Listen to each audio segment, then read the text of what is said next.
आचार्य या प्रकरणाची 218 वचने आपली यादी झालेली आहेत। आज 219व्या वचनाचं श्रवण आणि चिंतन या ठिकाणी आपण करणार आहोत। आजचं वचन आहे, पोळल्या सुनेयाच्या परी असावे। मागील वचनामध्ये आपण पाहिलं की अर्थाते परमेश्वर वाडोवाडी गिवसतात म्हणजे शोधतात। ज्या ज्या ठिकाणी अर्थ असेल त्या त्या ठिकाणी स्वतः परमेश्वर पोहोचतात। म्हणजे जीवाने अर्थवंत असणं गरजेचं आहे।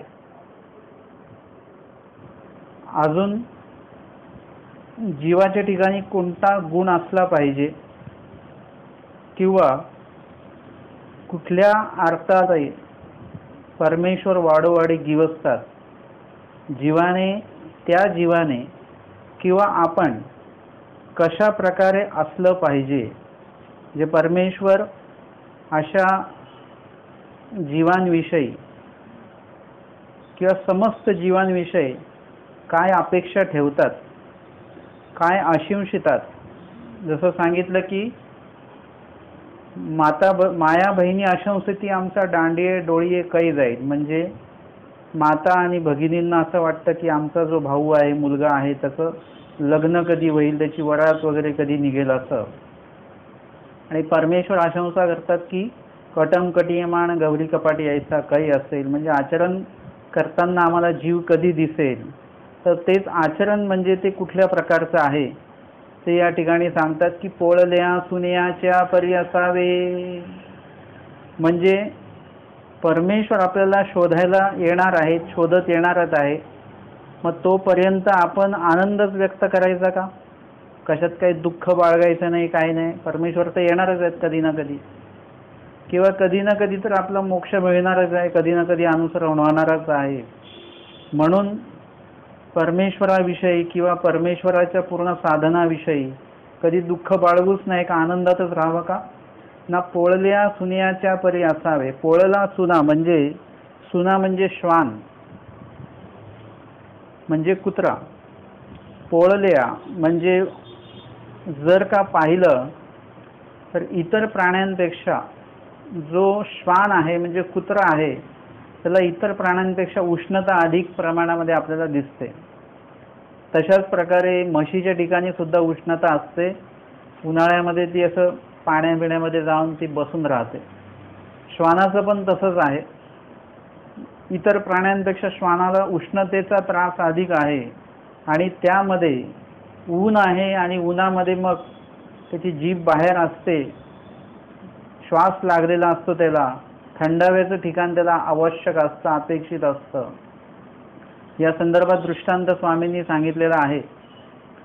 तर अशा हा जो श्वान आहे आणि वरून तो कसा आहे परत पोळल्या, म्हणजे अशा या श्वानाला जर का या उष्णतेमध्ये जर का तो पोळल्या गेला कुठे, म्हणजे त्याला आगीमुळे, आगींच्या ज्वाळेंमुळे, विस्तवामुळे तो जर का त्याला पोळल्या गेला, चटका लागला त्याला, म्हणजे आधीच उष्णता आणि वरून त्याला तो पोळल्या गेल्यानंतर त्याला त्या ज्या विभागात चटका लागलेला आहे, पोळलेला आहे त्याला, तर त्याच्यामुळे त्याला किती त्रास होणार आहे।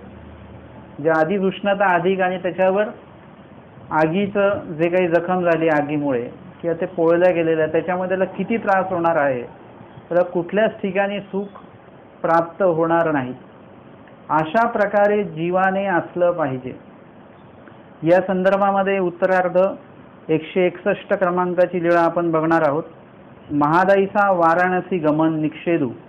महादाईसांना स्वामींनी वाराणसीला जाण्यापासून प्रतिबंध केलेला होता, जाऊ नका म्हणून, आणि तो कशा केला आणि त्यावर महादाईसांचं कार्य काय आहे ते आपण बघूया। महादाईसे वाराणसी जावया म्हणून आली। महादाईसा जे आहे ते गावाकडनंच आलेले की वाराणसीला आपल्याला जायचं आहे। अवघिया आयतीसी म्हणजे सगळी तयारी करून ते आलेले आहेत। घोसाव्यांसी उद्याचा पूजा सुरू झाला आणि स्वामींचा सकाळचा पूजावसर संपन्न झालेला आहे। महादाईचा स्वामींना विचारतात जी जी मी वाराणसी जाईन, म्हणजे मी वाराणसीला जाणार आहे असं स्वामींना ते सांगतात. जाऊ का असा प्रश्न, म्हणजे असा प्रश्न नाही आहे हा. मी जाईन म्हणजे मी जाणार आहे हे सांगणं आहे, विचारणं नाही आहे. स्वामी म्हणतात बाई तीर्थक्षेत्र मोचक सन्निधान मोचक.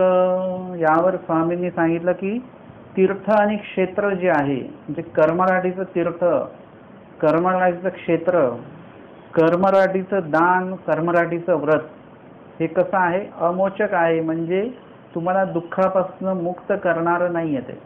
उलट होता होय त्याच्यामध्ये अधिक दुःखच प्राप्त होईल किंवा अधिक कर्मांचं त्यामध्ये भर पडेल, परंतु कर्मनाश होणार नाही.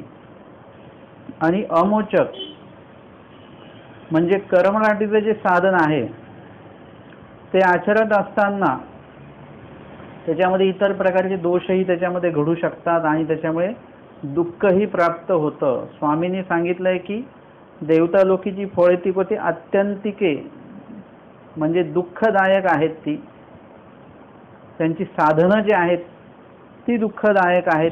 साधी जरी काही अंशी सुख असेल तरी शेवट जो आहे त्या फळाचा तो अंतिकाच्या माध्यमात नव्हतं, म्हणजे फळाच्या शेवटी तिथे अंतिक भोगविल्या जात असतं.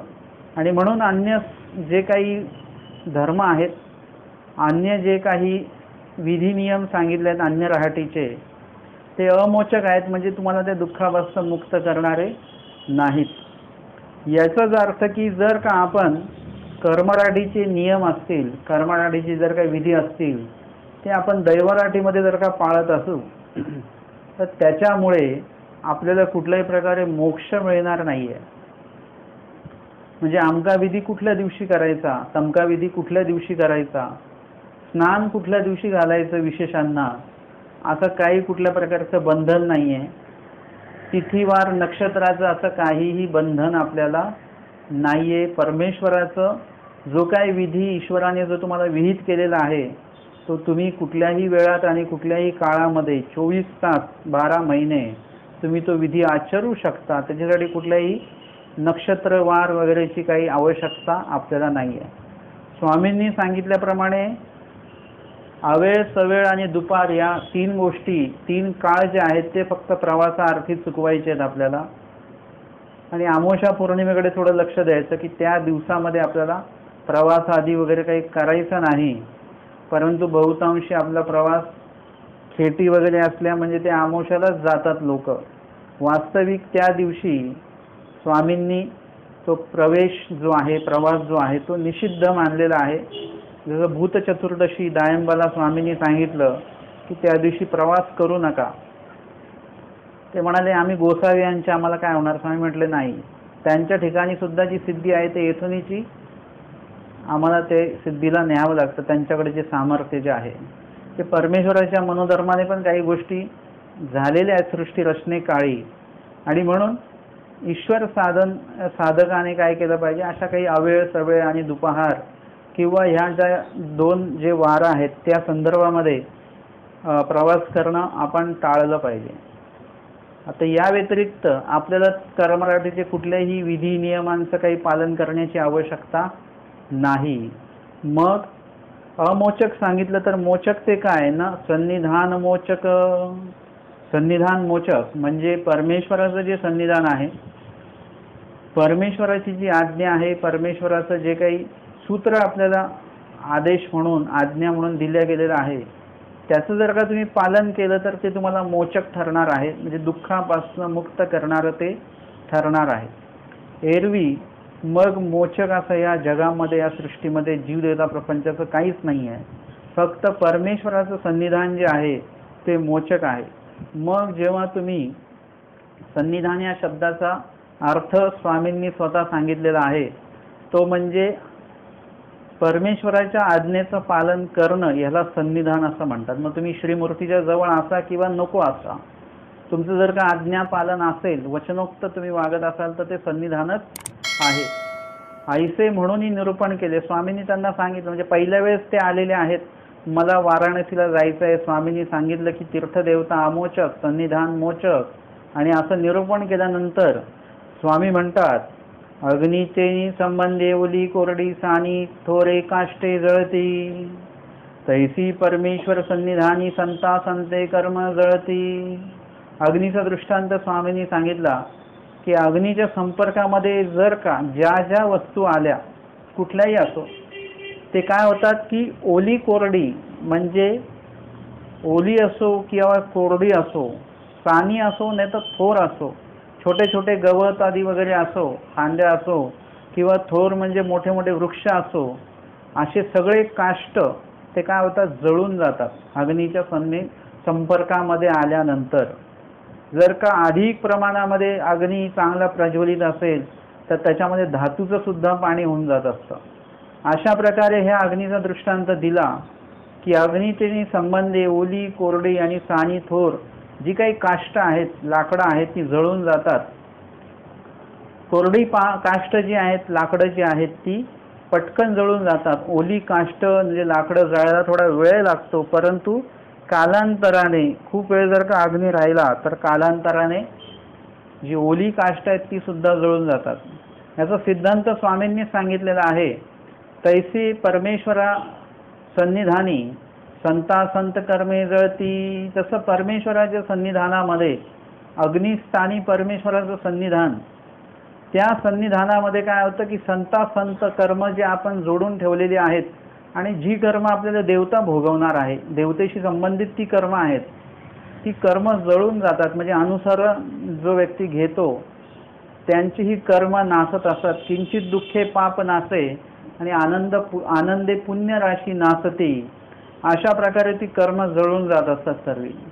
आणि जीव जो आहे तो कर्मरहित होऊन जातो आणि कणवयुक्त होतो, योग्यताकारक होतो तो. गोसावी यांचे निरूपण प्रत्ययासी आले. पहिल्या वेळेस महादाईचा आल्या स्वामींकडे, त्यांनी सांगितलं वाराणसीला जायचं. त्यावर स्वामींनी दृष्टांत निरूपण केला अग्नीचा आणि मग थोडंसं अजून निरूपण केलं मोकळं. आणि मग महादाईसांच्या प्रत्ययाला असं आलं की स्वामी जे म्हणतात ते बरोबर आहे. आणि मग निश्चिती झाली की आता काही वाराणसीला जायचं नाही. तीर्थक्षेत्र आमोचक सांगितल्यानंतर कशाला जायचं उगाच. आणि म्हणून त्यांनी रद्द केलं जाण्याचं. आणि त्यानंतर मग बिढारासी आली. आणि मग ती बिढारासी आली म्हणजे आपल्या मुक्कामाच्या ठिकाणी आली. ही एक पहिली वेळ झाली. दादोसांकडे त्यांनी सगळं सांगितलं.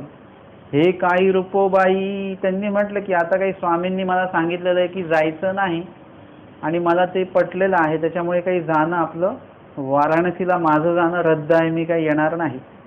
आणि मग यावर दादोस त्यांना म्हणतात महादाईसांना, हे काही रूपोबाई आईता सांगा तू आईते संबळ अल्पसता तीर्थ होईल. आईता सांगात म्हणजे वाराणसीला जायचं म्हणजे काही साधी गोष्ट नाही. महाराष्ट्रातनं वाराणसीला जायचं आहे, खूप लांबचा प्रवास आहे. आत्ता ह्या क्षणाला, आता या काळामध्ये रेल्वेने जायचं म्हटलं तरी वेळ लागतो आणि आता पायी जायचं म्हणजे अजून वेळ लागेल. मग अशा या वाराणसीला जायचं असेल तर सोबत असल्याशिवाय जाता येणार नाही. म्हणजे इथले जे काही लोक आहेत यांची काही यात्रा असेल वगैरे, आजच्या घडीला सुद्धा आपल्याला जर का कुठे तीर्थाला जायचं आहे तर आपल्या ओळखीचे लोक असतील तर आपण निघत असतो, आपल्या ओळखीचे नसतील तर आपण जाणं रद्द करतो. म्हणजे हा आयता सांगात आहे, म्हणजे सगळे ओळखी पाळखीचे लोक आहेत, हा सगळा समूह निघालेला आहे. आयते संबळ आणि साहित्य सुद्धा आता आपल्याकडे आधीचंच आहे. म्हणजे जमव करायची काही गरज नाही, सगळं साहित्य पण सोबत आहे. अल्पसता तीर्थ होईल म्हणजे थोडक्यात कमी खर्चामध्ये तीर्थयात्रा होऊन जाईल. परत जर का आपण जायचं म्हटलं कधी तर मग मदतनीस वगैरे या त्या गोष्टी सगळं करून जावं लागेल. लोकांसोबत जाणं होईल आता अल्पसता थोडक्यात आणि थोड्या खर्चामध्ये. मग येऊनी सुखे सन्निधानी अशी झोपा. आणि मग आल्यानंतर तिकडून सुखे सन्निधानी अशी झोपा म्हणजे नंतर स्वामींच्या सन्निधानी राहा, तुम्हाला आयुष्यभर राहायचं तेवढं. आता वाराणसीला जाण्याचं अनायसे ठरलेलं आहे तर मग कशाला टाळता. आणि गावीचा हा अवघा लोकू हसैल, संबळ नेले ते अवघे महात्म्यासी खादले. म्हणून दादोसे अवघे मोडिले. आणि दादोसांनी त्यांचे कान भरले. आणि त्यांना सांगितलं की लोक, तुझ्या गावाकडचे लोक हसतील, ते म्हणतील की बघा सगळं साहित्य तीर्थयात्रेच्या नावाने नेलं आणि तिकडे सगळं ते साहित्य जे आहे ते महात्म्यासी खादले, म्हणजे दादोसांच्या सोबत किंवा स्वामींच्या इथे समजा हा सगळा पैसे नेलेले किंवा साहित्य नेलं तिकडे खर्च केलं. नेलं कशाच्या नावाने? तीर्थयात्रेच्या नावाने ते नेलेलं आहे. म्हणजे आता जर का वाराणसीला निघाले की मग प्रत्येकजण काही ना काही आपलं काहीतरी देत असतील की हे आमचं तिकडे वाहा, हे आमचं तिकडे आमचं तमकं वाहा वगैरे वगैरे. कोणी द्रव्य देतं, कोणी पैसे देतंय, कोणी काय साहित्य देत असतील.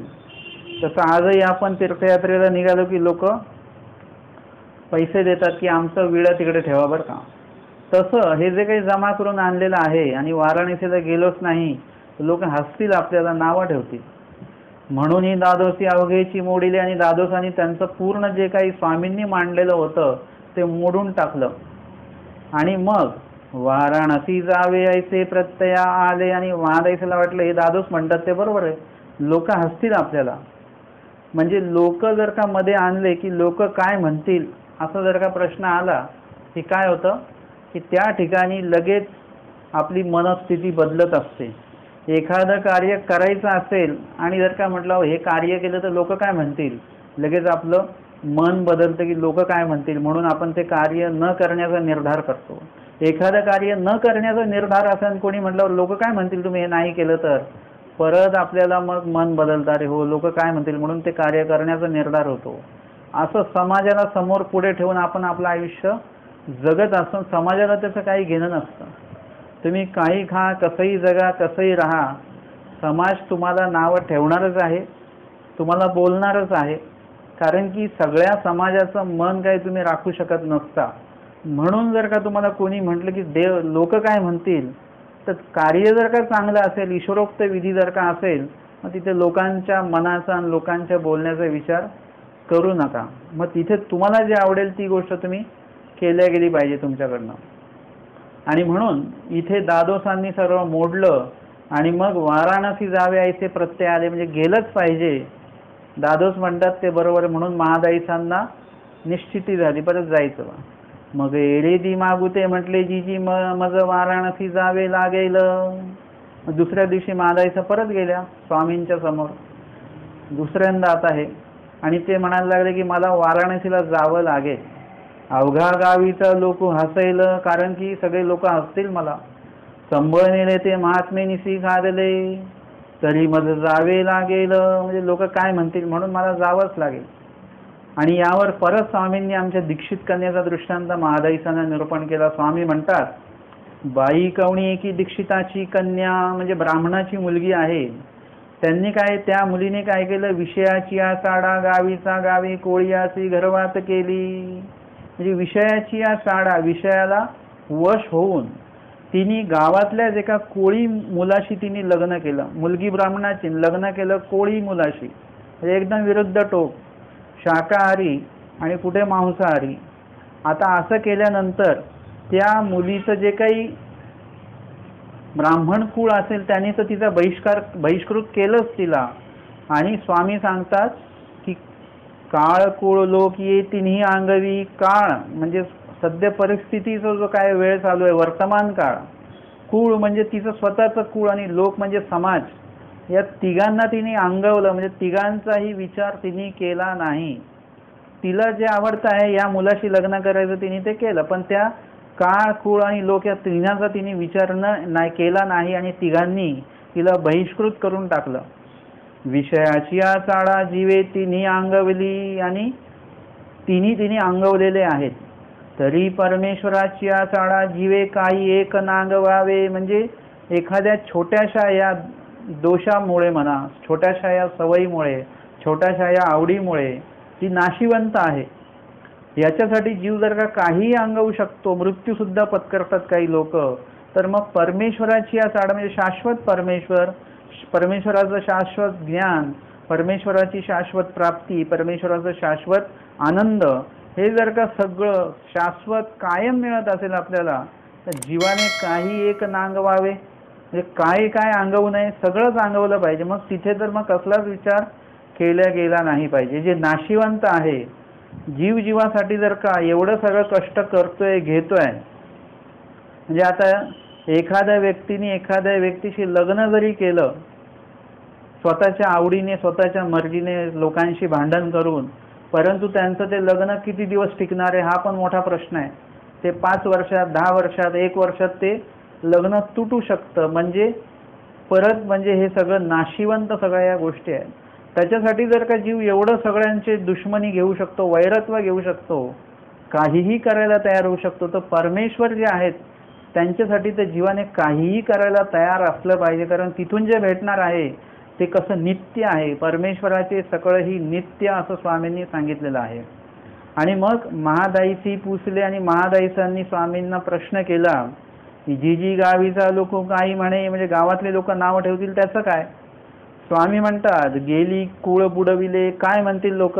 गेली कुळ बुडवले. याच्या व्यतिरिक्त काय बोलणार आहेत? अजून काय बोलतील?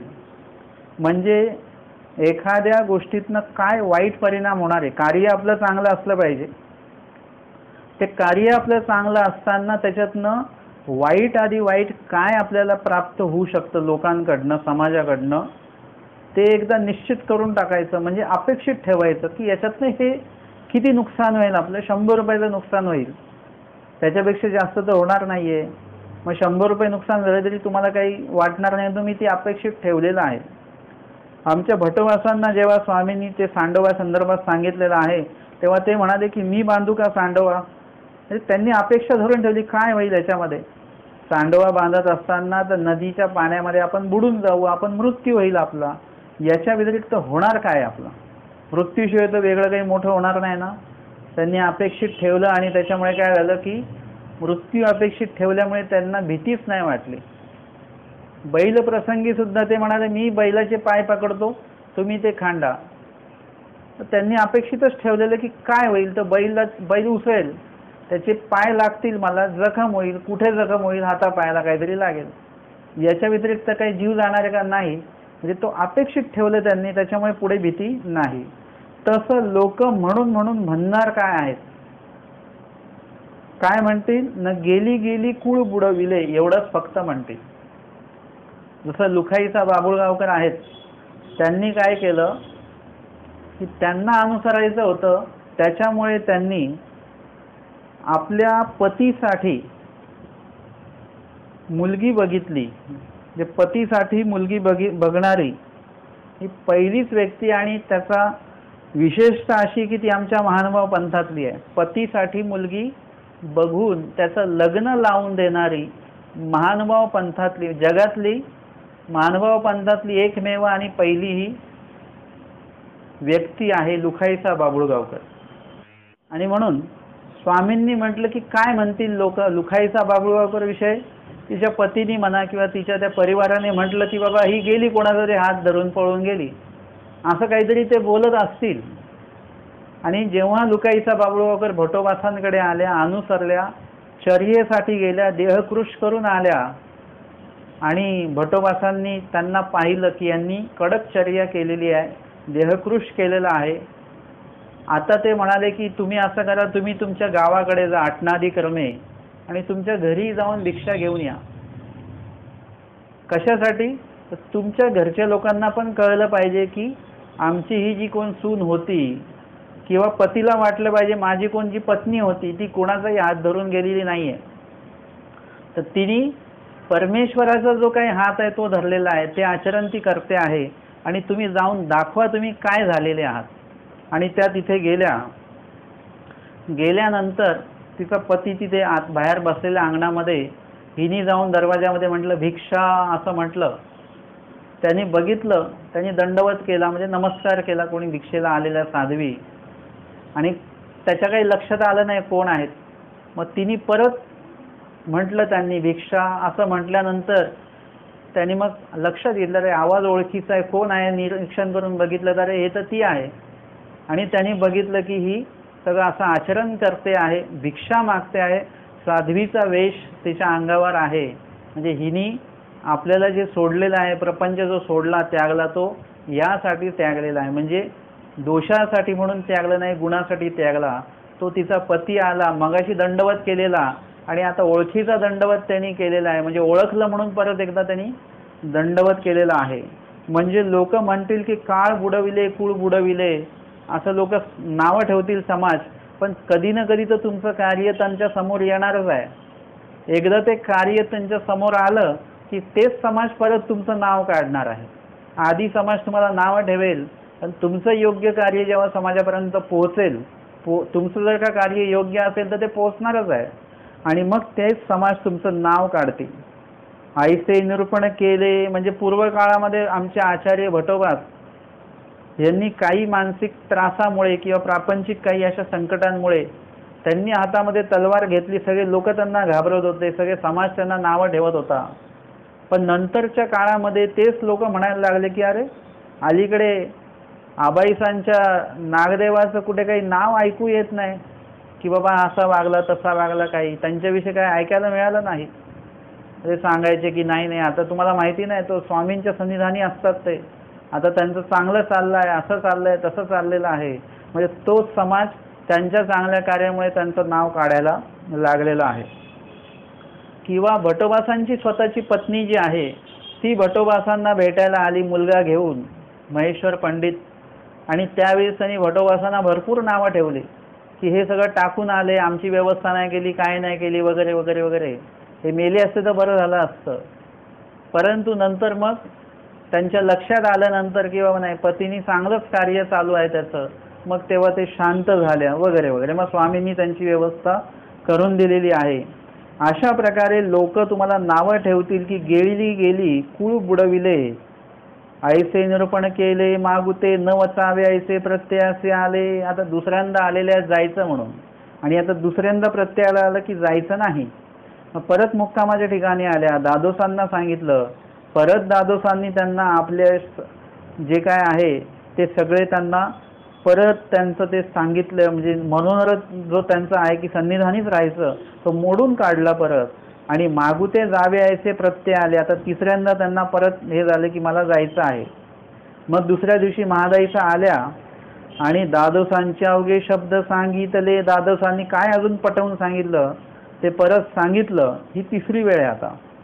आणि मागुते गोसाविया ते पुसले, जिजी मी वाराणसी जाईन, म्हणजे मी वाराणसीला जावंच लागेल मला. सांगतात बाई जाणत्या पसीवरी नेनता चांग, म्हणजे तुम्ही तर जाणते आहात, तुम्हाला दोन गोष्टी कळतात, सांगितलेलं कळतं. आता तुमच्यापेक्षा कोण चांगला? नेणता चांग म्हणजे अज्ञानी माणूस चांगला. कधी कधी ज्ञानीयापेक्षा अज्ञानी व्यक्ती कधी कधी चांगला असतो बरं का, नेहमी नाही. एक फक्त बोलती बरी भाषा झाली, परंतु ज्ञानी व्यक्ती कसा असतो की तो त्याला उपाय माहिती असतात, त्याच्यामुळे चुका करायला तो व्यक्ती कधी कधी मागे पुढे बघत नाही, असं पण असतं बरं का. परंतु नेनता सांग कोण्या अर्थी? तर नेनता म्हणजे अज्ञानी व्यक्तीला कधी कधी घाबरवून टाकलं ते आपल्याला देवाला चालत नाही बरं का, लगेच तो माणूस घाबरून जातो, तो करत नाही ती गोष्ट. ते जर का चुकीचं आहे की बरोबर आहे ते काही पडताळत नाही, पण त्याला जर का भीती घातली तर तो कदाचित ते कार्य करणार नाही. म्हणून स्वामी म्हणतात कधी कधी जाणत्यापाशी वरी नेमता सांगतो, आपले भीतीपोटी का होईना ते वाईट कार्य कृत्य तो करत नाही. आणि कर्म चांडाळापाशी जाती चांडाळ चांग, आणि जातीने एखादा व्यक्ती जर का चांडाळ असेल म्हणजे हीन असेल पेक्षा पण कर्म चांडाळ हा वाईट आहे. म्हणजे तुम्ही जर का वाईट कृत्य करत असाल, वाईट कार्य करत असाल तर ते खऱ्या अर्थाने वाईट आहे. तुम्ही हीन जातीमध्ये जन्माला आलं हे अजिबात वाईट नाही आहे. तुम्ही हीन कार्य करत आहात ते मुख्यत्वे वाईट आहे असं स्वामींनी तिथे सांगितलेलं आहे. यावरी गोसावी कर्म चांडाळाचा दृष्टांत निरूपिला, आणि यावर आमच्या स्वामींनी कर्म चांडाळ म्हणजे नेमकं काय, म्हणजे कर्माने हीन व्यक्तीचा दृष्टांत सांगितला. स्वामी म्हणतात बाई कवणी एकू कर्म चांडाळू ब्राह्मण असे. कोणी ब्राह्मण आहे पण तो कसा आहे कर्म चांडाळ, म्हणजे त्याचं कर्म वाईट आहे. कसं? तो महारिसी विटाळे, म्हणजे तो विषया कारणे महार एका मुलीसोबत तो लग्न करतो. तयाचे म्हणीये करू सिके, म्हणजे तो इतका अधीन होतो की सगळं आपलं जे कुळ आहे ते सगळं तो आपलं जे काही ब्राह्मण धर्म आहे तो सगळं तो सोडून देतो आणि त्यांच्याकडे तो राहायला जातो. आणि त्यांचं म्हणीये करू सिके म्हणजे त्यांचं जे काही उदरनिर्वाहाचं जे काही साधन आहे, काम आहे, तो शिकतो. नाडे तुते करी, नाडे म्हणजे रश्शी वगैरे, तुते करी म्हणजे जी काही वखराची माती काढण्याचं जे काही धातूचं अवजार असतं, त्याला माग्याचं चाबूक असतं, ते बनवण्याचं तो शिकतो. तया ते काज बोज होय म्हणजे त्याला ते कामही मिळतं आणि जेवणाची म्हणजे उदरनिर्वाहाची सोयसुद्धा त्याच्यातनं होत असते. आता इकडे होता तेव्हा तो काय करायचा, काहीतरी स्तोत्र वगैरे ह्याचे पारायण वगैरे कर, काही विधी होम हवन कर आणि त्याच्यातनं तो मिळवायचा. आता तिकडे गेल्यानंतर हे कुठे करायला मिळत आहे, मग तिथे हे कामं करायची, त्यांची कामं करायची.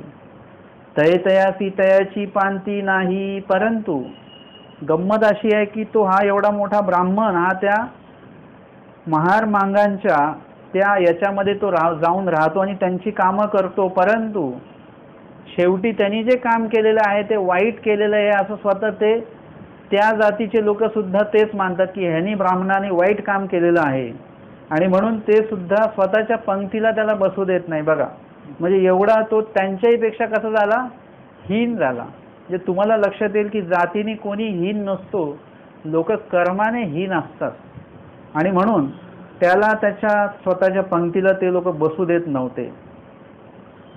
तयासी खापरी अन्न बाहेरी घाली ती म्हणजे खापरामध्ये ताटामध्ये सुद्धा नाही. कोणाच्या जर का घरी गेला हा तर त्याला मडक्याचं जे खापर असतं त्याच्यामध्ये अन्न त्याला असं बाहेर दिलं जायचं, पंक्तीच्या बाहेर बसवलं जायचं. अशा प्रकारे अशी त्याची परिस्थिती झाली. तैसे अज्ञानाची सारखे ज्ञानिया करी तरी तयासी प्राप्ती नाही. असं जर का ज्ञानिया व्यक्ती जर का अज्ञानी व्यक्तीसारखा जर का वागायला लागला, म्हणजे ज्ञान काय आहे परमेश्वराचं ब्रह्मविद्या ज्ञान हे काय आहे ते बाजूला ठेवून स्वतःच्या सोक्तीप्रमाणे स्वतःच्या मनाप्रमाणे विधी तयार करायचे, ते लोकांना सांगायचे, लोकांनी ते करायचे. याच्यामुळे सांगणारा सुद्धा नरकात जाणार आणि करणारा सुद्धा नरकात जाणार. याच्याने मोक्ष मिळणार नाही असं स्पष्ट स्वामींनी सांगून टाकलेलं आहे. अज्ञानियासारखी जर का क्रिया ज्ञानियाने जर का केली तर त्याचं फळ हे भेटणार आहे. आणि म्हणून अशा प्रकारे कुठल्याही पद्धतीच्या क्रिया आपण उगाचच करत बसायच्या नाहीत. म्हणजे ही गोष्ट कळली पाहिजे. विशेषांना खाऊ घालणं, स्थानाला खाऊ घालणं हा मानवापंथी धर्म नाही आहे.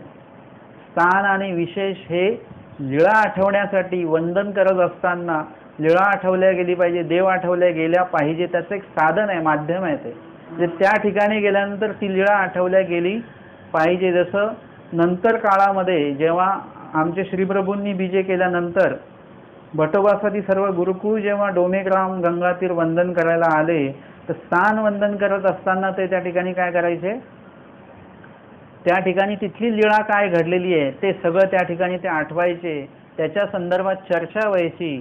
स्वामी कुठे बसलेले होते, इथे बसून स्वामींनी काय निरूपण केलं वगैरे असा विषय त्या ठिकाणी व्हायचा.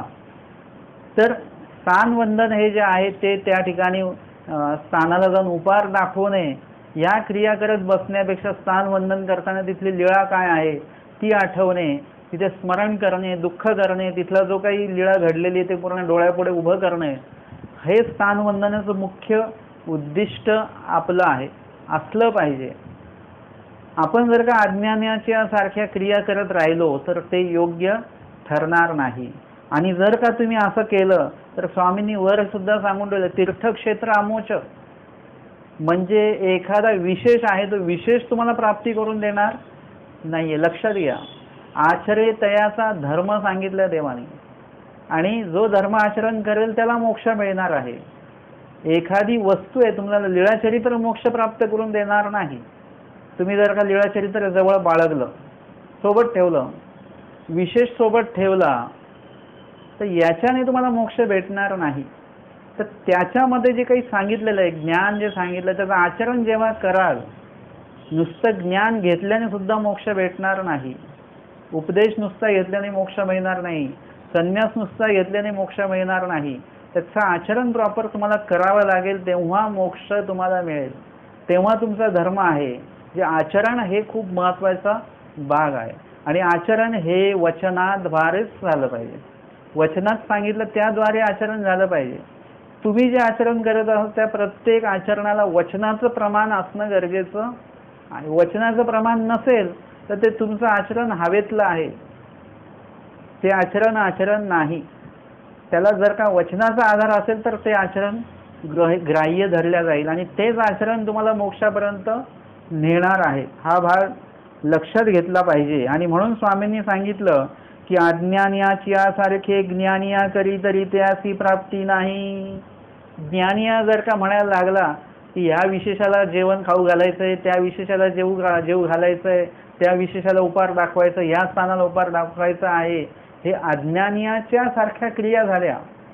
ज्ञानियाने लक्षात घेतलं पाहिजे की हे साधन आहे विशेष, आणि ते साध्य म्हणजे ते विशेष ज्यांनी दिलेले आहेत ते वेगळे आहेत, आणि त्यांच्या माध्यमातून परत प्राप्तीला जायचं आहे ते वेगळे आहेत. म्हणजे हे टप्पे ज्ञानियाच्या लक्षात येतात. ज्ञानिया अवताराला सुद्धा काय म्हणतात, ते कैवल्य म्हणत नाहीत, मोक्ष म्हणत नाही. कैवल्यदाता हा, मोक्षदाता हा.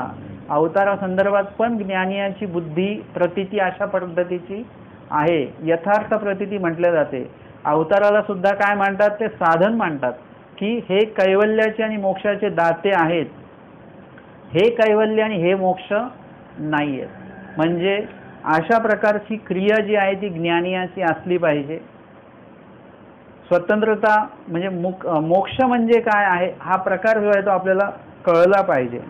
आणि म्हणून स्वामींनी सांगितलं की तयासी प्राप्ती नाही, म्हणजे त्या अशा जीवांना प्राप्ती होणार नाही. म्हणून कर्मराटीचे विधी इकडे घेऊन ते करत बसू नका.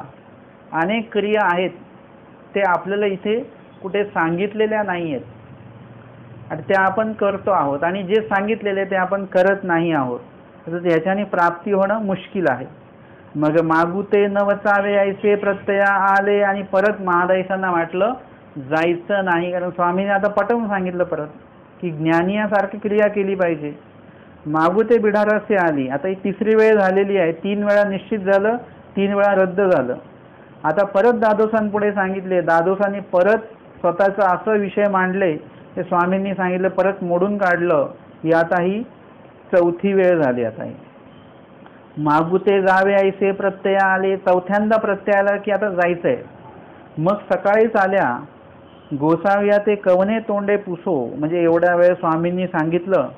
गोसाव्यांचा श्री करू उमरडोनी जातीये, म्हणजे स्वामींनी अनेक वेळा सांगितलं हे करू नका करू नका. स्वामींनी असा हात आडवा धरला आणि स्वामींचा श्रीकर मी उमरडोनी म्हणजे बाजूला सारून, अर्थातच परमेश्वराच्या आज्ञेचा भंग करून मी चाललेली आहे. हे आता महादाईसांच्या सुद्धा लक्षात येत आहे. म्हणजे खूप लोकांना जर का सांगितलं ना हा विधी चुकीचा आहे, हा विधी करू नका, ते लोक म्हणतात तुम्ही म्हणता ते बरोबरच आहे, परंतु आता एवढे दिवस आम्ही करतो आहोत, आता काही सोडता येत नाही एकाएकी वगैरे. म्हणजे त्या दिवशी ते विषय निघाला की पंचावतार होतो, मग तिथे गुलाल का टाकतात, असा विषय झाला. मी म्हटलं की बाबा ह्याच्या विषयात लोकांचे किती तुम्ही जनजागरण केलं तरी लोकांच्या काही डोक्यात ते उतरणार नाहीये. का टाकतात, कधीपासून टाकतात, टाकल्याने काय होतं. नाही, गुलाल टाकलाच पाहिजे. तर गुलालाचा आणि महानुभावपंथाचा संबंध काय? कुठे सांगितलं का लीळा चरित्रात, कुठे गुलाल सांगितला का, सूत्रपाठात आला का, अस्थिपरीमध्ये आला, कुठे? लोक करतात आहे, परंतु बरं कोणाला सांगायला जावं तर लोकांना भावक्रिया आहे, भावक्रिया आहे, लोकांचा भाव असतो, लोकांचा विधी भावातीत अनुष्ठान सांगितलं. कर्मराटीचे विधी आणि कर्मराटीचे भाव या महानुभाव पंथामध्ये दैवराटीमध्ये नाही चालत.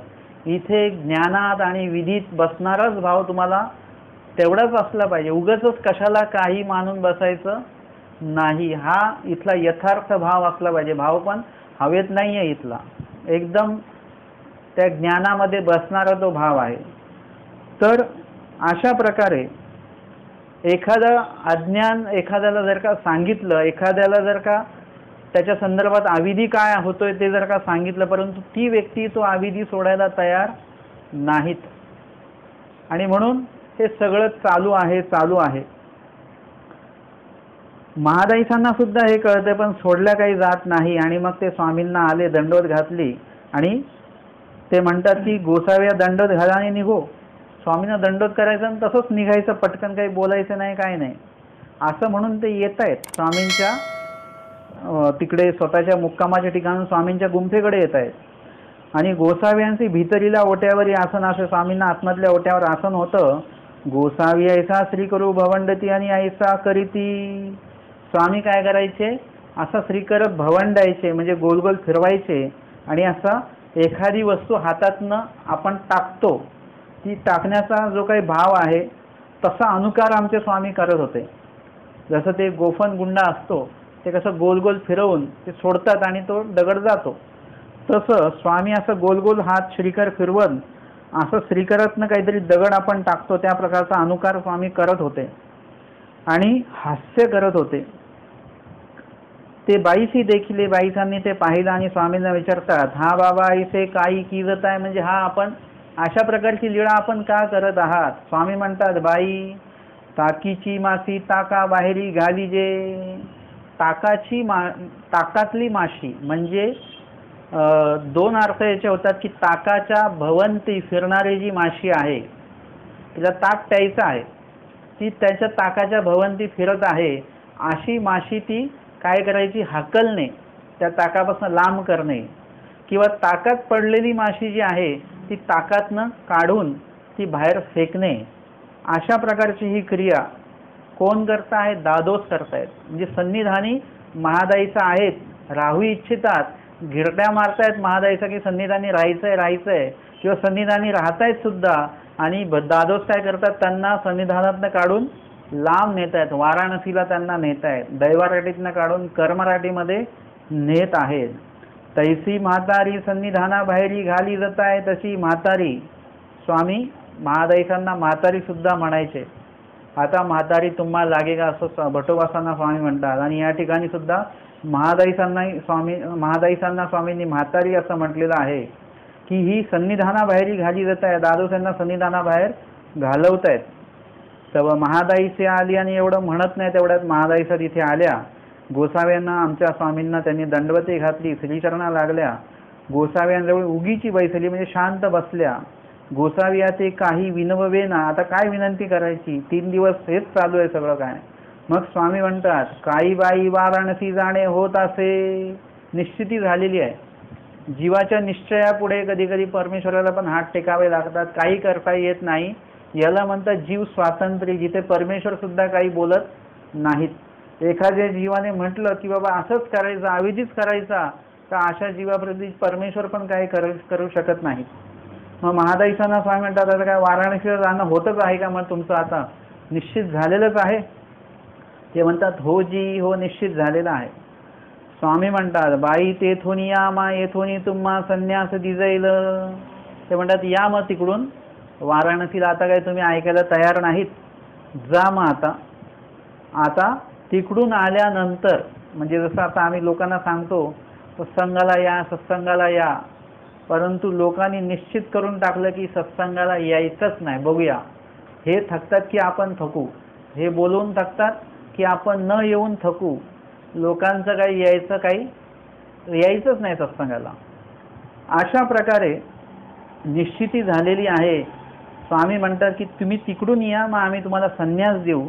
म्हणजे पूर्वी कधीतरी काहीतरी या संदर्भात बोलणं झालेलं असेल महादाईसांचं आणि स्वामींचं, म्हणून स्वामी म्हणतात तिकडून या, मग आम्ही तुम्हाला संन्यास देऊ। म्हणजे स्वामींनी त्यांना मोकळं केलं, ठीक आहे तुम्ही तुमच्या पद्धतीने आता राहा। आणि मग महादाईसांनी विचारलं की जीजी तेथ जाई जाताय तरी तेथीचे काही करावे ऐसे काही जाणीजे ना, तिथे जाऊन आम्हाला काय करायचं, कसा विधी करायचा आहे हे आम्हाला माहिती नाही, तर तिथला विधी आम्हाला सांगा। बघा, जायचंय वाराणसीला, हट्ट पण आहे, सगळं आहे, हिंदू आहेत, वेदानुसार क्रिया करतायत, हिंदूच्या तीर्थस्थानाला चालले आहेत आणि गेलंच पाहिजे वगैरे वगैरे सगळं आहे, परंतु तिथे जाऊन काय करायचं हेच माहिती नाही आहे। आमची परिस्थिती सुद्धा अशीच आहे की स्थानाला जायचंय, परंतु तिथे जाऊन करायचं काय हेच आपल्याला माहिती नाही आहे। खूप लोक जातात स्थानाला आणि उटी उपार आणि विडा अवसर बस या 3 गोष्टी करून येतात, बाकी काहीही करत ना, तिथे स्मरण होत ना, तिथे लीळा चिंतन होत वगैरे काय होत आहे। अशाच प्रकारे महादाईसांचंच नव्हे तर समस्त अनेक हिंदू लोकांची परिस्थिती आहे की हिंदूच्या पद्धतीने चालायचं, पण हिंदुत्वाचं नेमकं काय वेदांमध्ये सांगितलेलं आहे ते त्यांना त्यांचं कर्मराठीच्या लोकांना माहिती नाही आहे. खूपशा पद्धतीने तुम्ही बघितलं दैवराठीच्या लोकांना दैवराठीची क्रिया माहिती नाही आहे. मग ते स्वतः स्वामींना म्हणतात की तरी गोसावी तेथीचा विधी सांगावा, देवानी तिथला विधी सांगावा, काय करायचं ते. स्वामी म्हणतात बाई तेथीचा विधी तो अवघडू तो कवणीची नेणे. स्वामी म्हणतात तिथला विधी अवघड तो कुणीच नेणे, म्हणजे कुणी त्याचं अध्ययन चिंतन करतच नाही की तिथे जाऊन करायचं काय आहे नेमकं. तो तुम्हा पुढा येथून सांगी जाईल तुम्हाला आम्ही सांगतो. स्वामी म्हणतात कवणाच्या बिढारापासी बिढार निघावे. कुणाच्याही जवळ तुम्ही मुक्कामाची जागा तुमची घेऊ नका. मोले भूमी विकत घ्यावी, म्हणजे तिथे जी काही तुम्ही राहणार आहात ती जागा तुम्ही मोले म्हणजे त्याचं जे काही द्रव्य आहे ते तुम्ही द्यायचं, त्याचं फुकटमध्ये तिथं राहायचं नाही. मोले बिढार घ्यावे म्हणजे पैसे देऊन तिथे मुक्कामाची जागा घ्यायची. मोले सरपण घ्यावे, जिथली सगळी वस्तू ज्या आहेत त्या विकत घ्यायच्या बरं का. मोले पाणी घ्यावे म्हणजे तिथे पाणी जे आपण घेणार आहोत ते सुद्धा विकत घ्यायचं. कवणी कवणासोय आपण एखादे उघडे नागिवे देखीजे. कुणी कुणाला देतं कुणी कुणाला देतं. तुम्ही एखादा गरीब वगैरे कोणी उघडं नागवा असेल त्यांना त्यांच्या ठिकाणी तुम्ही क्रिया करा. तया सुई जे ऐसा तेथीचा यथोचित विधी जया घडे. अजूनही विधी काहीतरी स्वामींनी सांगितलेला असेल, जो कर्मराठीचे लोक करतात त्या पद्धतीने स्वामींनी सांगितलेला असेल, आणि जो अशा प्रकारे त्या देवतेनी विहित केलेला विधी जो करेल, तयासी तेथीची देवता अतिकारक ब्रह्म उपदेशी. अतिकारक नावाची जी देवता आहे ती ब्रह्म उपदेशी म्हणजे तत्वज्ञान सांगते असं लोकांचं म्हणणं आहे बरं का. असं स्वामी सांगतात. म्हणजे यथोचित विधी वाराणसीला घडला तर तिथली देवता काहीतरी ज्ञान देते. जयासी न घडे, ज्याला तिथला विधी घडत नाही. तेथीचा काळ भैरवांती त्रिशूळ ओढवी, म्हणजे ज्याला विधी घडत नाही तिथली जी देवता आहे, म्हणजे काळ भैरव कुठली जी देवता असेल ती त्याला त्रिशूळ खुपसते त्याच्या पोटामध्ये. भूमी आणि देहा संबंध हो नेदी, म्हणजे वरच्या वर एक भूमीवर पण मृत्यू होत नाही आणि भूमीचा आणि देहाचा संबंध येत नाही. म्हणजे मृत्यू असा त्रिशूळ खुपसल्यानंतर तो वरच्या वर असा अधांतरी राहतो किंवा जमिनीमध्ये तो रवल्या जातो, पण त्या मृतदेहाचा आणि जमिनीचा संबंध होऊ देत नाही. अशा प्रकारचा मृत्यू त्याला प्राप्त होतो, अशी आख्यायिका किंवा अशा प्रकारचं मत अन्य लोकांचं आहे. ते स्वामींनी महादाईसांना सांगितलं. वास्तविक मानवा तत्वानुसार हे नाही आहे, किंवा हे जे स्वामींनी इथे माहिती म्हणून दिलेली आहे ती अन्य राठीची माहिती दिली असं काही नसतं. फक्त लोकांचं म्हणणं काय ते स्वामींनी या ठिकाणी सांगितलं. ऐसे गोसावी निरोपेले महादाईशी पुसले तरी तेथ कैसे असावे जी. तिथे कसं असावं. आता दैवराठीतनं कर्मराठीत चाललेलं, आता तिथे कसं असलं पाहिजे. आणि त्यावेळेस स्वामींनी या ठिकाणी पोळल्या सुन्याचा दृष्टांत आणि वचन स्वामींनी सांगितलं. स्वामी म्हणतात बाई पोळले सुन्यासे तयासी कवने ठाई सुखासी नाहीये. पोळल्या सुन्यापरी असावे, तो कसा असतो, पोळला सुना कसा असतो, न तयासी कवने ठाई सुखासी नाहीये, म्हणजे त्याला कुठेच सुख वाटत नाही त्या पोळलेल्या सुन्याला. वळणी खाली रिगे परी सुखासी नाहीये, म्हणजे पडवीमध्ये बसतो तो. घराच्या पुढे जे काही पडवी केलेली आहे पत्रे टाकून त्याच्या सावलीमध्ये तो बसतो, परंतु त्याला सुख वाटत नाही. कडवला अंतुरिगे, म्हणजे गौरी ठेवण्यासाठी म्हणून जे काही बनवलेलं आहे तो भाग थंड असतो, तिथे जाऊन बसतो तरी पण त्याला सुख वाटत नाही. ऐसे अखंड जळतची असते, असा जिथे जाईल तिथे त्याला उष्णतेचा त्रास होतोच आहे, परंतु जे पोळल्या गेलेले आहे त्याचाही त्रास त्याला होतो आहे. सगळीकडे गेलं तरी त्याला दुःखच दुःख आहे. तैसे पोळल्या सुनियाची परी असावे, तसं तुम्ही असलं पाहिजे. ईश्वर साधक जिथेही गेला तिथे तो पोळलेला सुन्यापरी त्यांनी असलं पाहिजे. प्रत्येक ठिकाणी ईश्वराची आठवण आली पाहिजे आणि ईश्वराशिवाय कशातच त्याला सुख वाटलं नाही पाहिजे, असं सगळं स्वामींनी निरूपण केलं.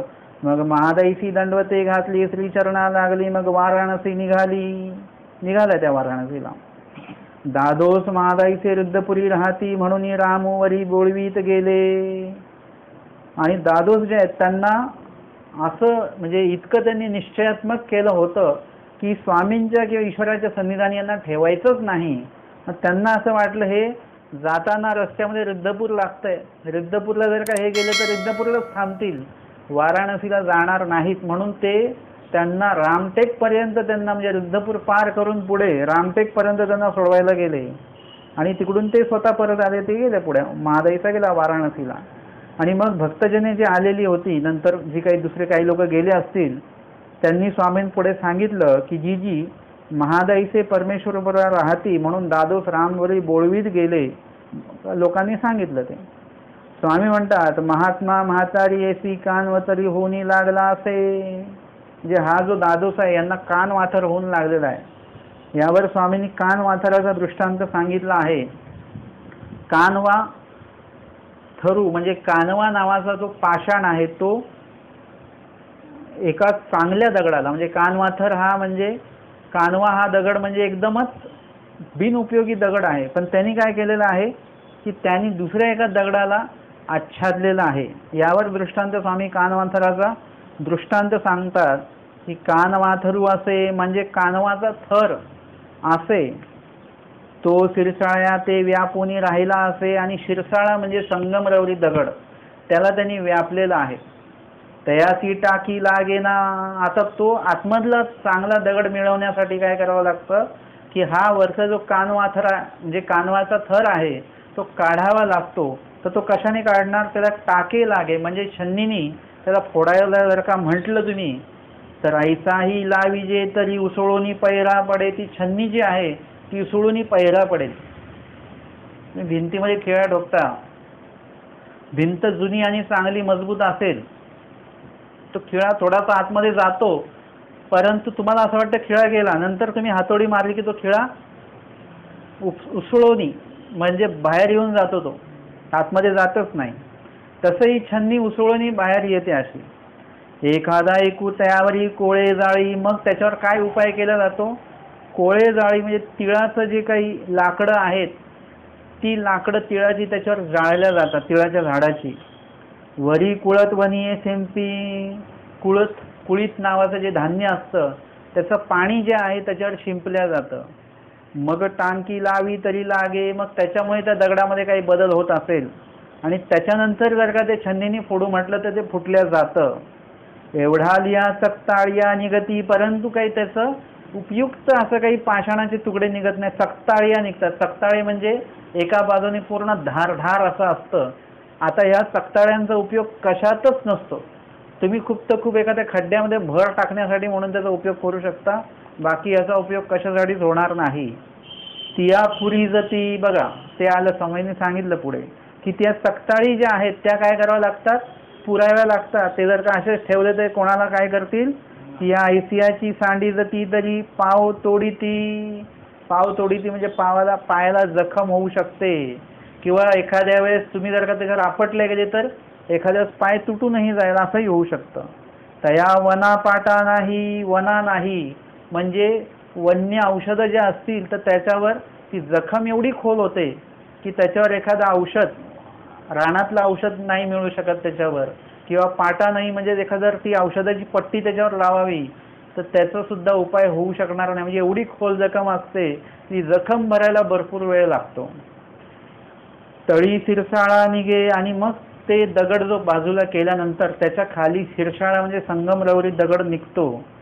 तयाची लिंगे होती प्रतिमा होती जे की जे ते होय. आणि त्याचं लिंगे म्हणजे त्या दगडाचं तुम्ही जे बनवाल, प्रतिमा मूर्ती वगैरे जे पाहिजे ते तुमचं ते बनतं त्याच्यामुळे. आणि ते अशा प्रकारचं महादाईचा म्हणजे शिरसाळा आहेत म्हणजे तसा दगड आहेत की त्यांचं आम्ही जे बनवू ते होणार आहे. परंतु दादोस त्यांना कान वातर होऊन लागलेले आहेत, म्हणजे त्यांच्या त्या चांगलेपणाला त्यांनी काय केलं? झाकळून टाकतायत आणि योग्य व्यक्तीपर्यंत म्हणजे परमेश्वरापर्यंत त्यांना ते पोहोचू देत नाहीयेत. अशा प्रकारे हा दृष्टांत अनेक ह्याच्यामध्ये स्वामींनी सांगितले. एक अग्नीचा सांगितला, दीक्षित कन्येचा सांगितला, कर्मचांडाळाचा सांगितला, त्याच्यानंतर पोळल्या सुनियाचा दृष्टांत इथे सांगितलेला आहे. आणि वचनाचं या ठिकाणी आपण बघितलं की पोळल्या सुनियाच्या परी असावे म्हणजे जीवाने काय केलं पाहिजे.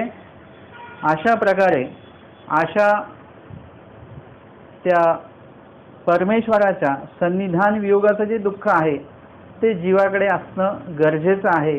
आणि त्या दुःखामध्ये असताना तुम्हाला कुठल्याही जरी गोष्टी दिल्या, जे 3 विरहिणीचा दृष्टांत येतो की त्याच्यामध्ये त्या पतीचा निरोप जरी आला तरी त्या एका विरहिणीला बरं वाटतं, माझ्या पतीचा निरोप आला. दुसरी जी विरहिणी आहे तिला नुसता निरोप नाही, तिला पतीकडनं काहीतरी वस्तू आली, निरोपही आला आणि काहीतरी वस्तू जर आली तर त्याच्यामुळे तिला बरं वाटतं. परंतु तिसरी विरहिणी जी आहे तिला निरोपही चालत नाही, नुसता निरोप आला म्हणजे ती आनंदी होतच नाही. वस्तू पाठवली पतीने एखादी तरी ती आनंदी होत नाही, तिला कोण पाहिजे? पतीच समोर पाहिजे. तसं आपल्याला जर का देवाचं कोणी काही ज्ञान सांगितलं की आपण सुखी होऊन जातो. आज पोथी ऐकायला मिळाली किंवा आज आरती भेटली बरं का आपल्याला. आरती म्हणजे ती देवाकडे जी काय आरती केली जाते नगारा वगैरे वाजवून, ती आरती भेटल्याचंच अनेकांना सुख असतं, ते त्याच्यातच समाधानी असतात. काही लोकांना एखादा विशेष दिला, प्रसाद दिला की ते आनंदित असतात की मला प्रसाद भेटला, विशेष भेटला, स्थान वंदन करायला भेटला म्हणून ते सुखी असतात. पण तिसरी विरहिणी ही वेगळी आहे. तिला ते स्थान प्रसाद किंवा ते परमेश्वराचं ज्ञान याच्याही पेक्षा स्वतः परमेश्वर अवतार तिला तिथे असणं आवश्यक असतं, ते गरजेचे असतं. जसं महादेवा भक्त, त्यांना तर निरोप मिळत होता रोजचा की स्वामी व्यवस्थित आहेत वगैरे, पण त्यांना त्याच्याने समाधान, त्यांना स्वामी समोर पाहिजेत. बाईसांना जेव्हा सांगितलं गेलं की स्वामी नाही आहेत आता, किंवा स्वामी जेव्हा अदृश्य झालेले होते तेव्हा आमच्या बाईसा बेशुद्ध त्या ठिकाणी पडल्या वगैरे वगैरे.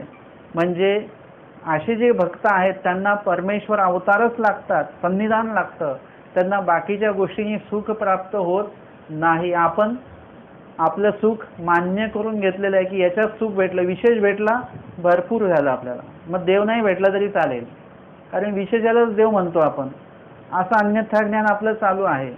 विशेषाला देव म्हणू नये. मानवा पंथामध्ये हे यथार्थ ज्ञान आपलं आहे, अन्यथा ज्ञान नाही आहे. विशेषाला देव कधीही म्हणू नये, कारण की देव पाषाणाचा नव्हे. तरी पण सगळे लोक बोलतात विशेषालाच देव बोलतात, स्थानाला देव बोलतात. म्हणजे आपल्याकडे ज्ञानाचा अभाव असल्यामुळे हा प्रकार आपला घडतो आहे. तर तसं असता कामा नये. त्या टीकेमध्ये सांगितलेलं आहे, फोर जीव काटियाच्या पेट्यावर विषय व्यवस्था करी. या टीकेमध्ये सांगितलं आहे, मी मागे पण सांगितलेलं आहे की सन्निधान वियोगाचे दुःख नाही, ईश्वराविन कैसे जिने हे न म्हणी, मा स्थाना प्रसादा टेके. जे स्थान आणि प्रसाद वंदन केलं त्याच्यातच आपल्याला देव भेटला असं आपण मानून घेतो. आणि ते स्थान प्रसाद सुद्धा आपण विधीपूर्वक करत नाही, लीळापूर्वक करत नाही, असंच अन्यवार्ता करत करत आपले प्रसाद वंदनादी आपले विधी चालतात आणि त्याच्यातच देव भेटल्याचा आनंद होत असतो. आता आषाढी एकादशी येते, आता लोक जे सुटतील देवपूजेला वगैरे, देवपूजा देवपूजा देवपूजा, बस दिवसभर देवपूजा करायची. खूप वेगवेगळ्या ठिकाणी लोक जातात आणि त्याच्यातच आनंद मानतात.